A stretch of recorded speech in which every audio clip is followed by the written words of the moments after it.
abortion bill, how House Democrats are trying to change health laws for women. International affairs. President Joe Biden prepares to push his priorities at the United Nations. Travel rules. The White House announces new procedures for people trying to visit America. And the power of giving. Pope Francis offers a lesson for the faithful. On EWTN News Nightly for Monday, September 20th, 2021.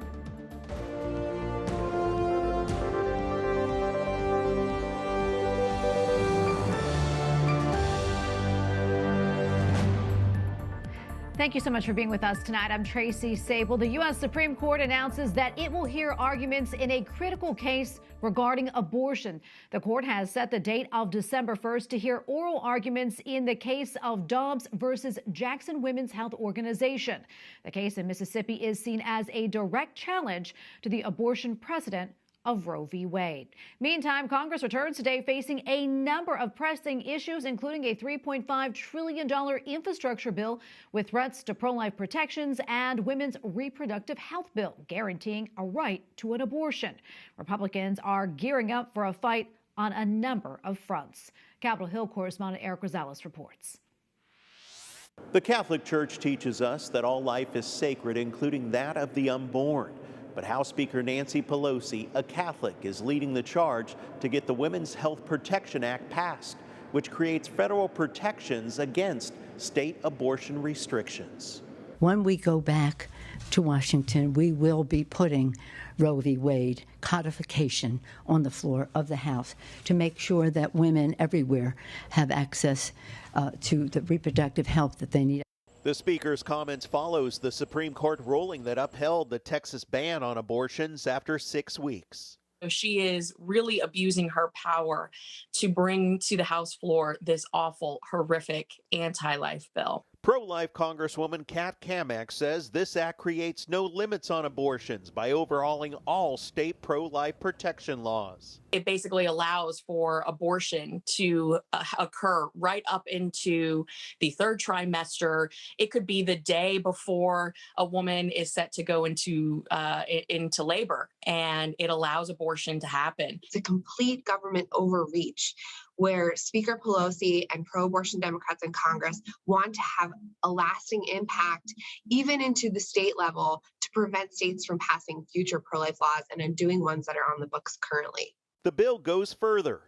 It also would also open up the Department of Justice that if you're a pro-life legislator, say in Alabama, and you introduce legislation, the Department now would have an avenue to start investigating you, even for just wanting to do pro-life good. Similar to what the DOJ is doing right now in Texas. Have no doubt this measure will be successful. It may not be today, may not be next week, but we will win this fight. Democrats plan to bring the Women's Health Protection Act to the floor later this week. I'll keep you updated. At the Capitol, Eric Rosales, EWTN News Nightly. A former head of Planned Parenthood says the Texas heartbeat law could mean the end of Roe versus Wade. Cecile Richards released a letter over the weekend saying Texas has, quote, outlined a roadmap for other Republican governors to follow suit. She released the letter on the anniversary of the death of former Supreme Court Justice Ruth Bader Ginsburg, a long supporter of abortion.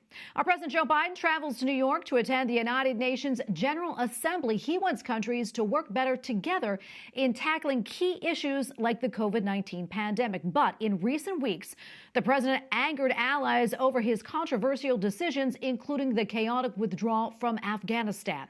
White House correspondent Owen Jensen reports. President Joe Biden returns to the White House from Delaware and hours later takes off for New York, where he'll soon address the United Nations General Assembly. His major focus? And to him, that is the threat of climate, the threat of democracy, the threat of leveling, the importance of leveling the economic playing field, addressing and preparing for the next pandemic. But due to COVID concerns and fears it could be a super spreader event, the president will keep his time there brief. And New York's mayor had this stern message. We need to send a message to all the world leaders, including most notably Bolsonaro from Brazil, that if you intend to come here, you need to be vaccinated. If you don't want to be vaccinated, don't bother coming. On a related note, Pfizer says its COVID-19 vaccine works for kids ages 5 to 11. It'll soon seek government approval. We know there are lots of cases in children, but the risk of dying is still very, very low, so that risk-benefit is going to be very important to be weighed. Also, the White House is easing foreign travel restrictions into the U.S. Foreign citizens will soon be allowed into the country by plane if they have proof of vaccination and a negative COVID-19 test. Meanwhile, the U.S. bombing of innocent Afghans, including children. Family members question why civilians were targeted. They're hoping for justice and for help to possibly relocate to the U.S.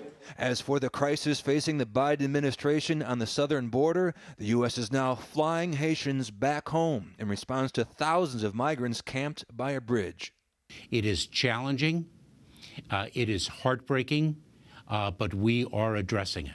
At the same time, National Migration Week starts today. The U.S. Conference of Catholic Bishops reminds the faithful the migration story is one of compassion, welcome, and unity. It is about opening our hearts to others.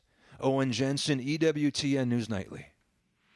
And joining me now is Christopher Bedford, senior editor at the Federalist. Chris, welcome back. Always great to see you. A lot to get to, but I want to start with something that we just heard in Owen's package. New York City Mayor Bill de Blasio making a comment geared towards world leaders attending the UN General Assembly, saying in part, quote, if you intend to come here, you need to be vaccinated. If you don't want to be vaccinated, don't bother coming. This as hundreds of New Yorkers poured into Times Square over the weekend to protest the city's vaccine mandate. I'd like to get your thoughts. It's pretty wild to see what Bill de Blasio and a couple other people decided they have the courage to stand on. Now, New York, and especially the United Nations, have long been a place where the entire planet, despite disagreements, are supposed to come together and allegedly solve the world's problems. That very rarely happens.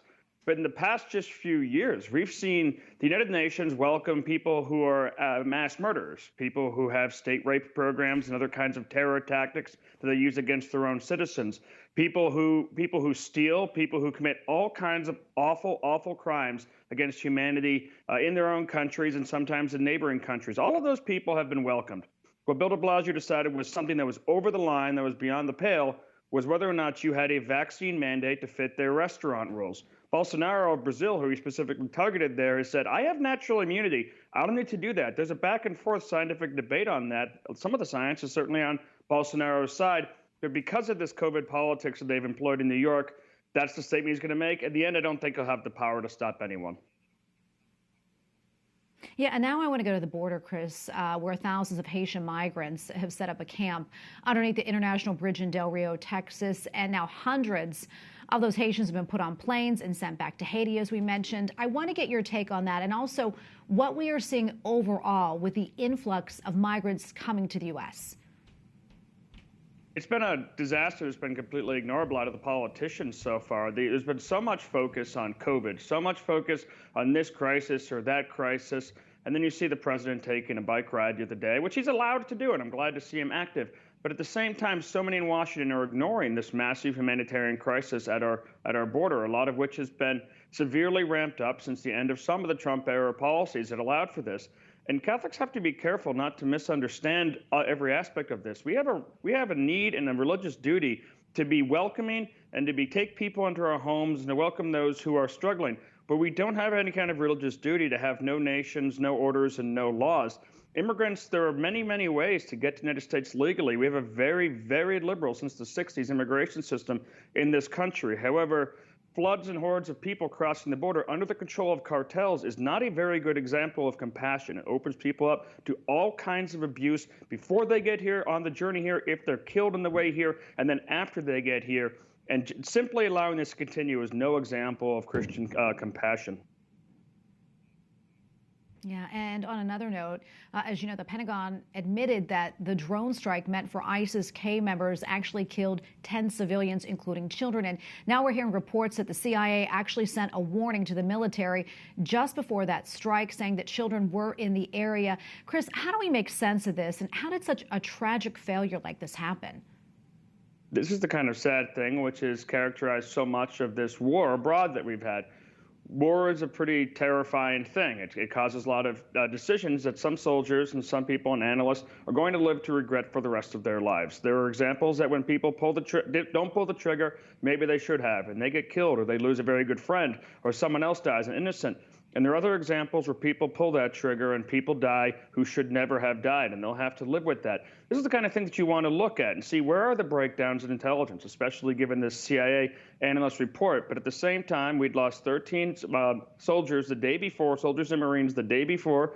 ISIS, we knew about those threats and had been careful not to hit them because of the threats to Taliban stability, where they were helping us try to get people out allegedly.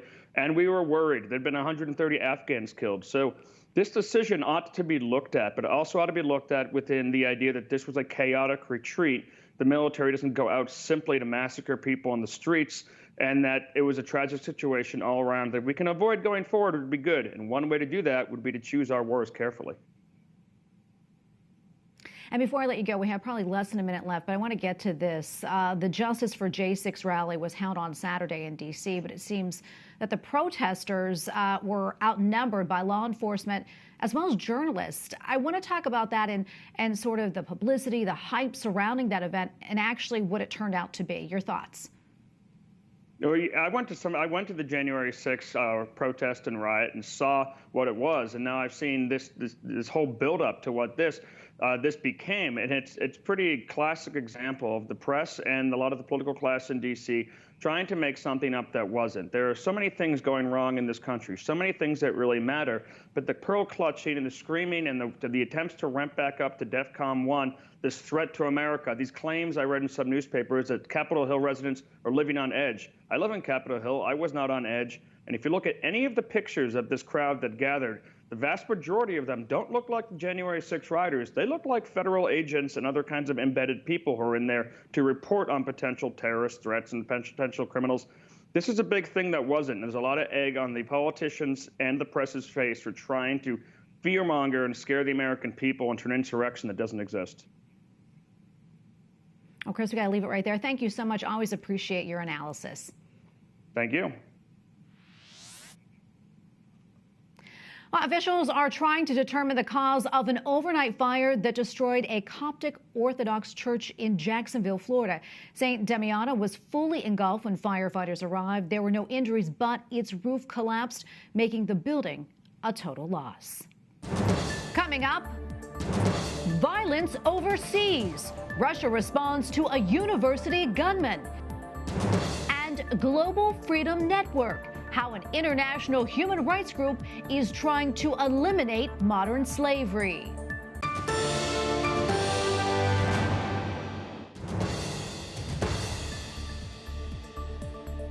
A shooting at a Russian university today has left at least 6 people dead and more than 20 others injured.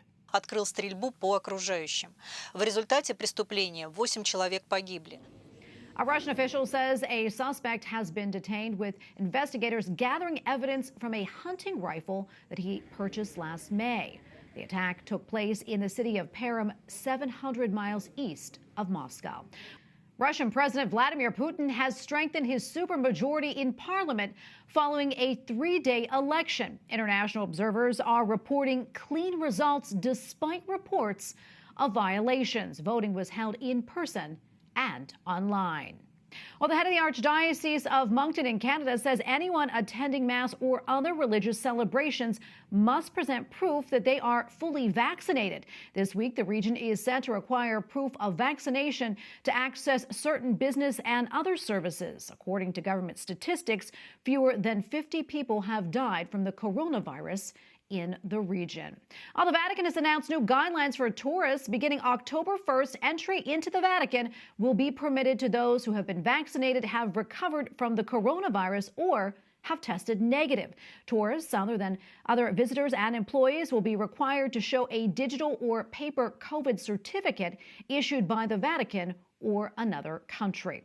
Pope Francis urges European bishops to heed survivors of clergy sexual abuse as partners in reforming the Catholic Church. The Holy Father issued his video message to a 4-day child protection conference in Poland, which has been confronted by new abuse cases. Pope Francis says God's definition of success might be a little different from ours. Vuoi primeggiare? Servi. Questa è la strada. At a Sunday address to pilgrims at the Vatican, the Holy Father says, in God's eyes, success is not what we own, but what we give. He added that service to others often feels like a burden, but it will place us first in the kingdom of heaven. Pope Francis also said that he is praying for the victims of the flooding in Mexico, which has claimed the lives of at least 17 people. An international team of lawyers, criminologists, and statisticians is teaming up to end modern-day slavery. The Global Freedom Network is the faith component of the group Walk Free. Last month, the Global Freedom Network hosted an event in the West African nation of Ghana. There, representatives of many faiths signed a declaration to end modern slavery and human trafficking. Joining us now is Franca Pellegrini, director of the Global Freedom Network. Franca, thank you so much for your time today. We appreciate it. Can you tell us about your organization and some of the work that you do? I understand that you recently launched a new campaign to fight human trafficking. Yeah, thanks, Tracy. So I am the director of Global Freedom Network, which is the faith-based arm of Walk Free, which is an international human rights organisation. I've just come from Ghana, where we hosted the first African signing of the Joint Declaration of Religious Leaders Against Modern Slavery. We were very proud to host 11 faith leaders from 4 countries, which included Ghana, Cote d'Ivoire, Nigeria, and DRC. A bit of background about Global Freedom Network. We organised the inaugural signing at the Vatican in 2014 with His Holiness Pope Francis and other senior religious leaders, which committed, their power to eradicate modern slavery. Since then, we've had signings across the world, but this one in Africa was particularly special as Africa is an important part of GFN's work, as it's a continent of deep faith and high prevalence of modern slavery. I want to go back to that Ghana. Can you talk a little bit more about that? I understand that there were several religious leaders who signed a really important document. Can you talk a little bit more about that? Yeah, so the declaration books, as I said, were first signed by His Holiness in 2014. My co-founders of Walk Free, Andrew and Grace Forrest, were at that signing and organised gathering those faith leaders from across the globe, from every denomination. And since then, we've had signings in India, Australia, Indonesia, Argentina, Colombia, and also the Pacific Islands. So the book has travelled around the world, and we're just really proud that we're able to do this, especially in these challenging times. Yeah, that is really incredible. Can you talk about your trip to Rome? I know it wasn't your first time to the Vatican, but tell us more about that. Yeah, I guess after our work in Africa, we wanted to meet with representatives there to update them on our work in that continent, as well as talk about what the work we've done to date with, other faith leaders from across the world. We also met with the Australian ambassador of the Holy See. I guess the ongoing dialogue with the Vatican is incredibly important to us, keeping that relationship open and seeing how we can support and collaborate as well. And Franca, we don't have a lot of time, but I'm wondering, before I let you go, is there anything else that you think is really important for our viewers to know, in particular about human trafficking? Yeah, I think one of the things we did launch while we were in Ghana is it's a world first for us. We launched the Faith for Freedom phone app, which is specially dedicated to faith leaders in the fight of modern slavery. It's a practical information tool for them that explains what is modern slavery, how to detect it, how to respond to it, and where to find help to address it. And that was done in collaboration with faith leaders. But anyone can download that. It's free and it's just a great information portal. And we will have some translations for different languages in the next coming weeks. So that's really exciting too. Oh, absolutely. Well, Franca, thank you so much for coming on and talking to us about this really important subject. And thank you for what you do. Franca Pellegrini, director of the Global Freedom Network. Thank you and God bless. Thank you, Tracy. Up next, In Defense of Christians. Get a preview of the summit to empower people who are persecuted.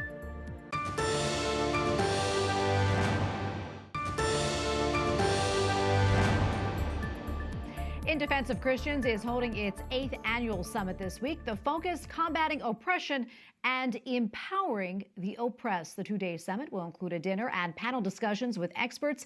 In Defense of Christians hopes to bring people together to be a voice to the voiceless, specifically for Christians in the Middle East and in Africa. And joining me now to discuss this is Sarah Bassil, Director of Communications and Outreach for In Defense of Christians. Sarah, welcome back. So good to see you. So can you share with us a little bit more about the summit? We mentioned this is the 8th year. Why was it first created and how has it grown through the years? Well, first and foremost, thank you for having me on the show, Tracy. As you mentioned, this is our 8th annual summit. In Defense of Christians was created as a result of the genocide of Christians in Iraq through the Islamic State's efforts. And so as a response to that, we've put in a lot of work in creating this organization. And for many years, we've put together our annual summit to advocate and bring together our partner organization and advocates from across the country and our international partners to come together and be, like you said, a voice for the voiceless. Yeah, and the theme this year is combating oppression and empowering the oppressed. Can you talk to us more about that and why it's so fitting now more than ever? Yes, so our Solidarity Dinner is the big highlight event. And what we do in that Solidarity Dinner is bring together, like I said, advocates. But as the theme suggests, we are empowering the oppressed through our advocacy. And so an important reminder for our work is that it's not finished. You know, the Islamic State has been taken apart, but that doesn't mean that there's groups that aren't, breaking villages apart and burning churches. And so while we have churches in Mosul, Iraq, for example, ringing their bells again, there's still violence across Syria, across Iraq, newfound violence in Afghanistan, a genocide in Nigeria, instability in Lebanon. And so a number of different economic and violent things are hurting Christians across the world. But our Solidarity Dinner is an important reminder of the work that lies ahead and to highlight the work that we've put in advocating for these communities. Yeah, and Sarah, you mentioned Afghanistan. Of course, we've been talking a lot about Afghanistan, the situation there. Now the Taliban is in control. As far as you know, what is life like for Christians right now there, and what most concerns you? Well, what most concerns for us is the fact that the Taliban is targeting specifically the Christian communities there. It's no different than Christians in Iran or Christians in Iraq, what they're facing with an oppressive regime. We know that intolerance is part of the Taliban's ideology. And so we've seen this time and time again in the Middle East. And so we know that the Christians there, the many thousands that are left, are converts. And so that is specifically not prohibited in their code. And so we know that these communities are facing not only death, but danger to their families that are still there. And so we're very obviously concerned with what is happening. And the Solidarity Dinner is an important step for us to come together, the summit itself, come together and join efforts in how we are going to advocate for these communities, not only in Afghanistan, but across the region. We also thank our congressional leaders in their efforts to advocate for these persecuted communities. We have our honorary co-chairs, which include Jackie Spear of California, Gus Bilirakis of Florida, for their efforts, and a number of our congressional champions will be in attendance to receive their awards. So this dinner is an opportunity, the summit, in fact, is an opportunity for us to thank them for their efforts and to highlight the issues that Christians, not only in Afghanistan, but across the Middle East and Africa, are facing. And Sarah, we have less than 30 seconds left, but quickly, if people would like to participate, how can they do so? I encourage your viewers to join us by registering for the event at indefenseofchristians.org. Our events both on Tuesday and Wednesday will be streamed online. And so heading over to our website, registering and keeping in touch with us online is an important step in being a voice for the voiceless, as you mentioned. Well, Sarah, thank you so much for your time today. We really appreciate it. Sarah Bassil, Director of Communications and Outreach for In Defense of Christians. Thank you again. Thank you. We look forward to having you tomorrow, Tracy.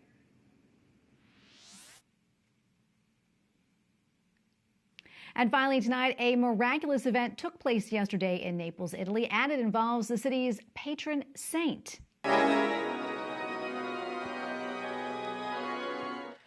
The Archbishop of Naples holds the liquefied blood of St. Januarius. Yesterday was the feast day of the 3rd century martyr, and it was the second time this year the normally solid substance became liquid.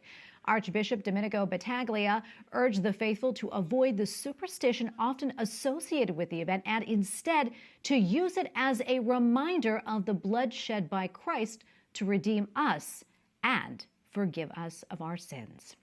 We thank you for watching tonight. For the entire EWTN News Nightly team, I'm Tracy Sable. Good night and God bless.